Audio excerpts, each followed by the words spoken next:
d'audition proposée le 26 novembre d'une assignation au tribunal judiciaire de Paris, j'ai naturellement accepté de décaler la convocation au 2 décembre afin que les deux exercices n'aient pas lieu le même jour.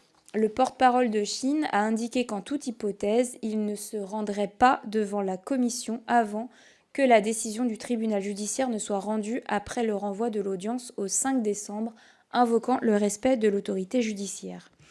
Nous respectons la séparation des pouvoirs et devons suivre en commission la même logique que celle qui interdit aux commissions d'enquête de se pencher sur des faits donnant lieu à des poursuites judiciaires.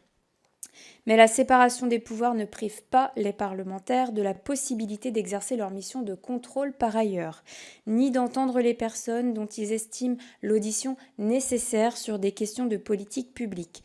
Celles posées par l'activité d'une plateforme de l'ampleur de Chine en matière d'environnement ou de répartition des activités économiques sur le territoire, au cœur des compétences de notre commission, sont nombreuses.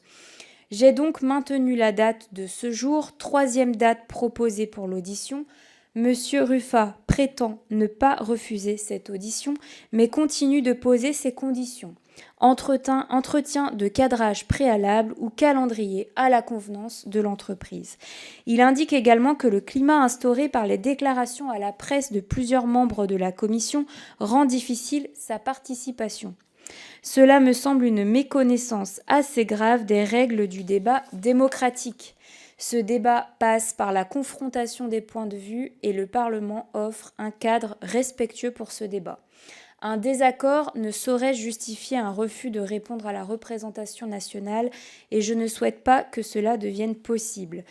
Il ne saurait être reproché à des députés d'avoir des idées, ni a fortiori de les exprimer.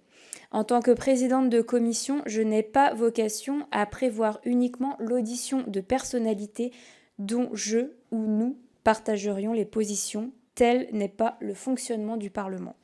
Aucun acteur économique, quelle que soit sa taille ou sa puissance, ne peut se soustraire aux obligations de transparence et au contrôle parlementaire. Nous constatons l'absence de M. Ruffat. Je vais donc clore cette réunion et en accord avec le bureau, je saisirai la procureure de la République de Paris en application de l'article 5 bis de l'ordonnance du 17 novembre 1958 sur le fonctionnement des assemblées parlementaires. Je vous remercie, chers collègues. On constate l'absence de M. Ruffat et comme je viens de l'indiquer, et en accord avec le bureau de la commission, nous allons saisir la procureure de la République pour non-venue de M. Ruffat et de l'entreprise Chine dans notre commission. Il faut savoir qu'on leur a demandé à 3 reprises d'être présents. La première, c'était à travers la mission d'information qui est menée par Julien Guibert, Antoine Vermorel-Marquez et Romain Eskenazi qui sont à côté de moi. Ils ont refusé de venir à cette première mission d'information. Je leur ai donc demandé une seconde fois de pouvoir venir dans notre commission le 26 novembre. Ils ont souhaité que l'on décale. J'ai décalé donc au 2 décembre aujourd'hui. Ils ont redemandé de décaler à nouveau, ce que j'ai refusé, prétextant leur enquête en cours. Évidemment, les députés sont respectueux des enquêtes en cours et de la séparation des pouvoirs et donc cette enquête n'est absolument pas une excuse pour ne pas venir se présenter à la commission aujourd'hui et répondre aux questions des députés.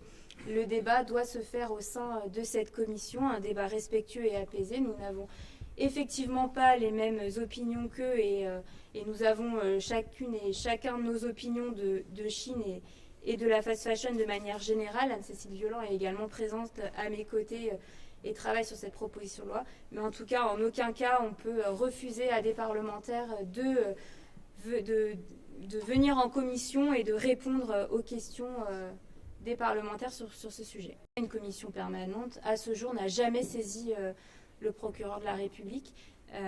C'est une première. Et je souhaite aller jusqu'au bout et le faire parce que le comportement de Chine n'est pas acceptable. Ils ont demandé à plusieurs reprises un entretien préalable pour s'assurer de la bonne tenue de l'audition avec moi en bilatéral.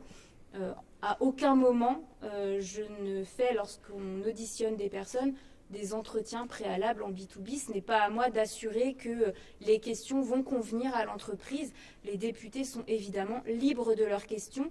L'auditionné est libre de sa réponse aussi, Mais moi, je ne suis pas là pour les applaudir et pour les valider. On attendait des réponses de leur part. Ils ne sont pas là. On n'a pas nos réponses. Donc, je poursuis la procédure en accord avec les membres de la commission et le bureau de la commission.